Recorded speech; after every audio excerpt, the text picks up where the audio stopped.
Hello, my warriors for wellness. Today's energy is the energy of the number 1. That is uniqueness to the point of being weird.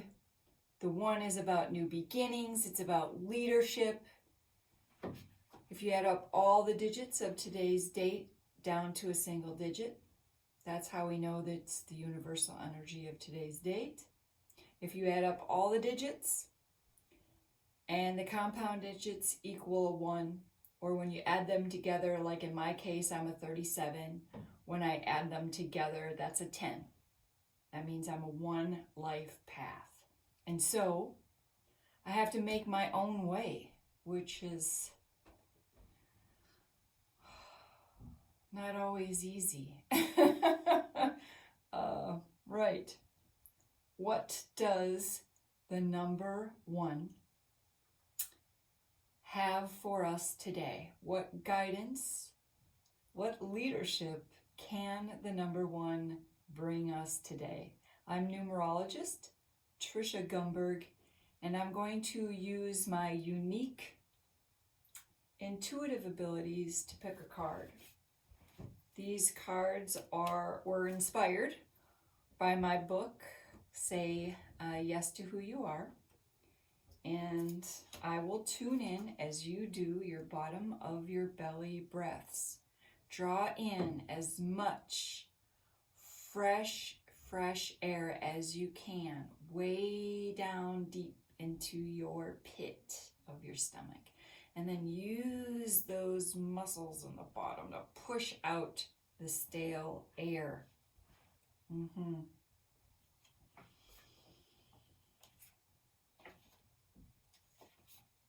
Getting a yes here. Beginnings, new beginnings. Yesterday, it's a number 9, so that was about conclusions. And that's why things need to come to an end. That's why we need to clean out our closets and, get out the old. And there's a lot of old stuff, old thought processes we need to get rid of.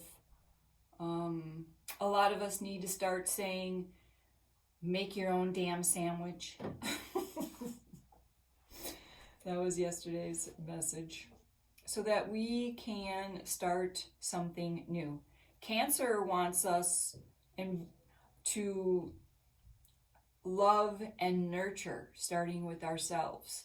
Venus wants us to figure out what we love and value. New beginnings. Where can you begin? Where can you begin? Let's look at the cards. These are Ask Your Guides, Oracle cards.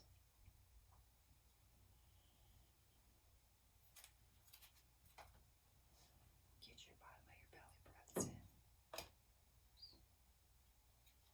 in. Is it? You see how it popped out of there? It's fun. Truth. We have gotten this card many times. And I've heard the whole 2020 for the next 10 years is going to be about truth. Because 2020 is clear vision. The energy of Cancer is very prominent. And Venus, that feminine, caring energy, vulnerability, and truth. So we probably will get this many times. So what does it mean to us specifically? We can get very specific if you looked at your astrology, or for me, I can look at your numerology. This is just a general reading. But still, it's good guidance. Let's take a look here. Truth and your higher self.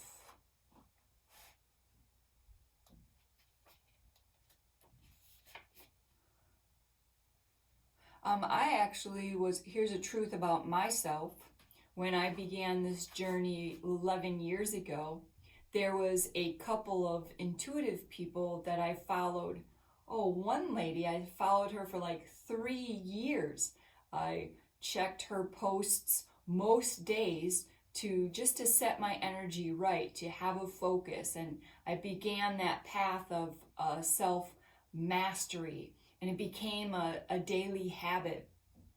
Sometimes I would journal. I did a whole year where I did a little droodle, and it was not quite a drawing, a little bit more than a doodle. And I journaled on that, and it helped me with so much focus. And next year, I realized how supportive numerology, especially the day numerology, could be for me in creating my book. And that became a daily ritual. It might be a good time to begin a daily self-mastery ritual to find out the truth about yourself. That's what self-mastery is about. It really,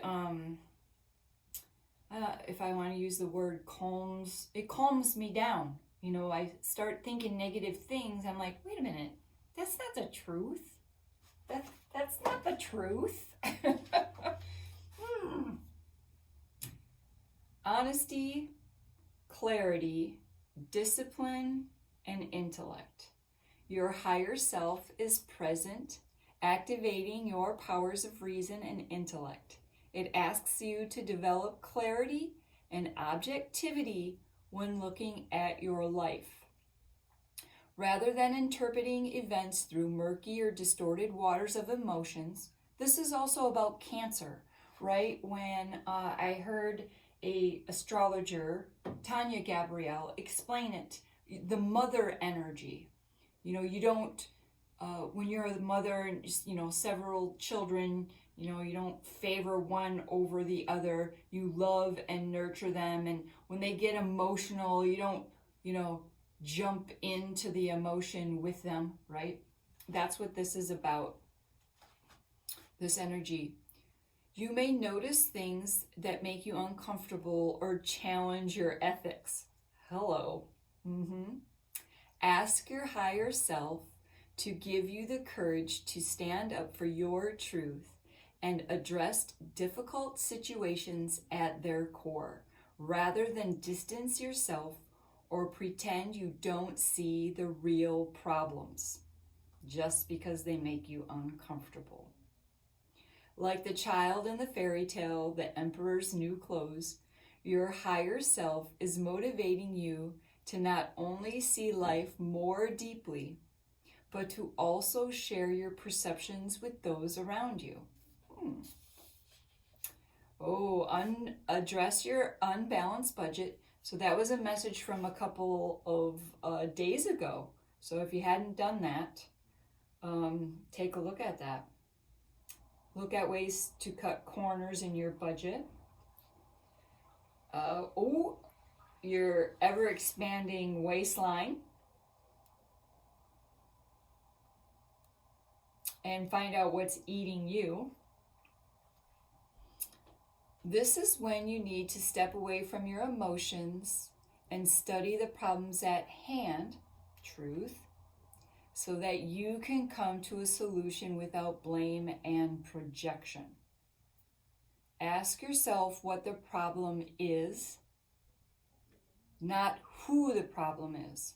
And again, numerology can help you do this. Look at yourself in a different way. Concentrate on your attributes. And that's what my book is about, using your attributes to create a fitness program. Your higher self is sharpening your perception and clarifying your view. 2020 vision. So you can make important and necessary changes. So yesterday I suggested that the changes first start here. I made the picture of the heart. Start here with adding love and light and nurturing. Then inside your home, and then work your way out. And that's what this is suggesting. Start here. When the diagnosis is correct, the healing begins. If you were born in 1968, 69 or 1970, it's your Chiron return.